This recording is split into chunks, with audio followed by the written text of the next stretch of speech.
गेल्या 3 दिवसांपासून पडणाऱ्या मुसळधार पावसामुळे पंचगंगा नदीची आता पाणीपातळी वाढतीये। पंचगंगा नदीची वाटचाल इशारा पातळीकडे आहे।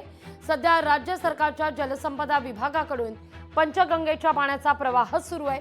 पाण्याची खोली आणि पडणारा पाऊस याचा सर्व्हे केला जातोय।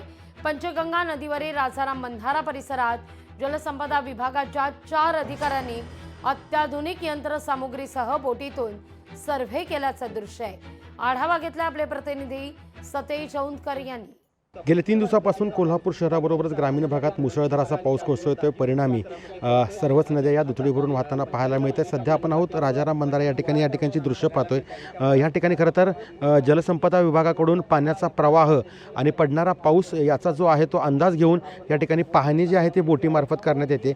ही जी बोट जी आहे ती या ठिकाणी आलेली आहे आणि या ठिकाणावरून ही पाहणी करताना आपल्याला पाहायला मिळतंय।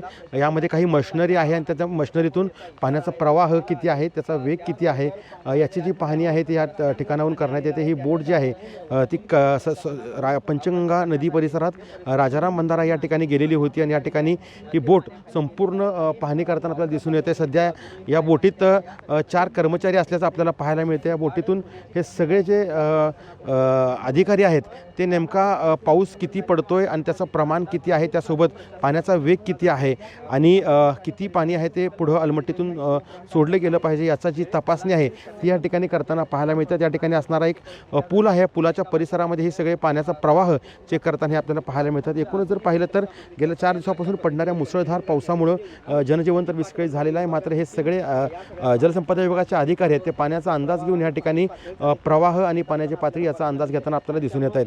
त्यामुळे जरी पूरस्थिती निर्माण झाली तरी देखील मात्र सर्वतोपरी अभ्यास करून या ठिकाणी हे सगळे अधिकारी असेल, प्रशासन असेल, या ठिकाणी जागरूक राहून या परिस्थितीचा 2 हात करताना आपल्याला पाहायला मिळत आहेत। सतेज औंधकर, लोकशाही मराठी, कोल्हापूर। लोकशाही मराठी ऐका, पहा, जागरूक रहा।